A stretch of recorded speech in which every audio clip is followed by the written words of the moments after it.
भारतीय संस्कृति में जब भी जीवन की कठिनाइयों और संघर्षों का वर्णन आता है तो उसमें ईश्वर की कृपा का स्मरण अवश्य किया जाता है। विशेषकर श्री राम, जो मर्यादा पुरुषोत्तम के रूप में जाने जाते हैं, उनकी कृपा को जीवन का सबसे बड़ा संबल माना गया है। यह विश्वास है कि श्रीराम की कृपा से ही सब कार्य सफलतापूर्वक संपन्न होते हैं।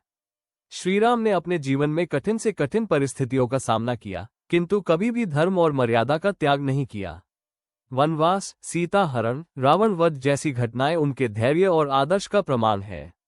जब भक्त यह मानते हैं कि उनके जीवन में आ रही चुनौतियों से पार पाना है, तो वे श्रीराम की कृपा की ओर देखते हैं। यही विश्वास उन्हें शक्ति और सहारा देता है।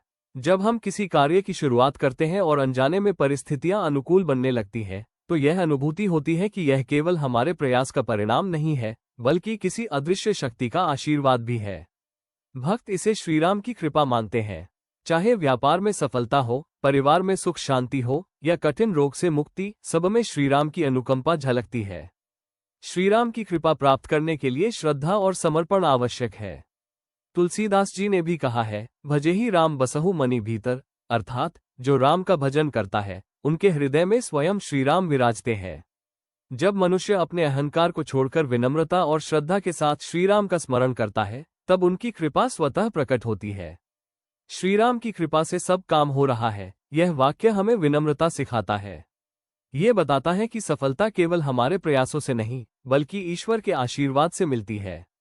इस विश्वास से मनुष्य में अहंकार नहीं आता और उसका जीवन सहज, संतुलित और कृतज्ञता से भरा रहता है। श्रीराम की कृपा केवल धर्मग्रंथों की कथा नहीं, बल्कि हर भक्त का जीवंत अनुभव है। जीवन के हर छोटे बड़े कार्य में जब हम ये स्वीकारते हैं कि सब कुछ उनकी कृपा से हो रहा है, तो मन शांत होता है, आत्मा में बल आता है और हर कठिनाई सरल लगने लगती है। वास्तव में श्रीराम की कृपा ही जीवन की सबसे बड़ी उपलब्धि है।